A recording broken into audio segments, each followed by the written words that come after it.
Anytime a man cheat, it's always the woman's fault. What am I saying? Listen, I need y'all to listen. Don't get triggered. Think. Slow down. It's not the woman that got cheated on fault. It's the woman that your man cheated with fault. So the common denominator is still a woman. Now let me explain it.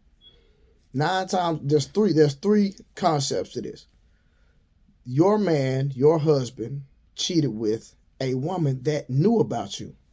Or your man or your husband cheated with a woman that didn't. If the man lied to the woman, then she did not do her vetting process properly. And number three, lastly, your man or your husband cheated with a woman that did not require marriage to get access to her body, because we understand that the women give access to intercourse. The man does not give access, the woman does. The man is the giver, the woman is the receiver. Now, let me go back over those one more time. The woman already knew about you, or she didn't do her vetting process properly, or number three, guess what? You heard number three. Are you listening?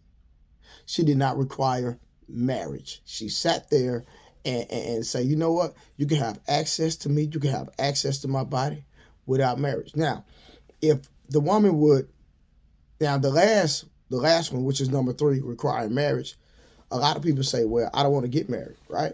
Or if that's the conclusion you don't came to, then you're always going to end up on the short end of the stick, because that's going to leave room for the man to always play, lie, or manipulate. But if that man goes to the extent of buying your ring, paying for the wedding, and really making an investment inside the relationship, 9 times out of 10, you have less likely of a chance to get played with, manipulated. That's facts. I'm not saying it's a bulletproof blueprint, but it will help and alleviate a lot of nonsense that you could potentially deal with in this process, right? That's just like a lot of women a lot of women that are celibate. I hear women all the time. A lot of women that are celibate say, I can't compete with today's women, because if I'm dealing with a man and I'm celibate and I'm not giving up my body, the only thing he's going to do is go deal and go sleep with somebody else, because the standards have been lowered. But if all women had a standard of celibacy and marriage, that will require men to up their standards, and for men to step up to the plate and meet that standard if we want access to a woman's body, because we don't believe in taking on no level. But guess what? I'm possibly going to get a lot of backlash, and the ladies that hear this is not going to say, let me sit down and really think about what this brother said, that women as a whole, if they up their standards, if they require marriage, guess what a man going to do? Men are going to meet that standard. We're going to have to if we want access to y'all bodies as a whole. But you know what? It's a lot of low-hanging fruit out here. A lot of low-hanging fruit. Easy access, right? Easy access. That's like I told a lady last night, right? She say, I gave her this analogy. I said, if you come to my house and I tell you to take off your shoes at the door, right? Guess what you're going to do? You're going to respect my wishes, that you're going to take your shoes off at the door, because shoes are not allowed on my carpet inside of my house, right?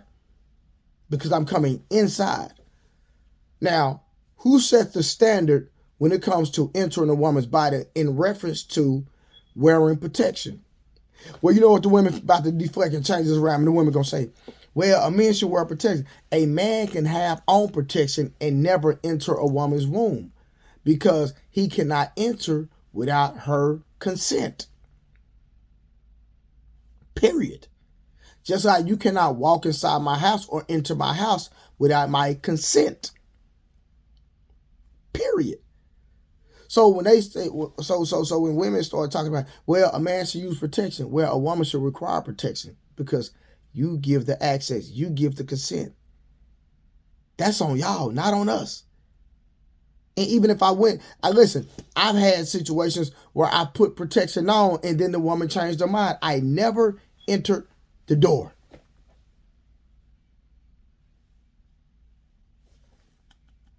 Think about it.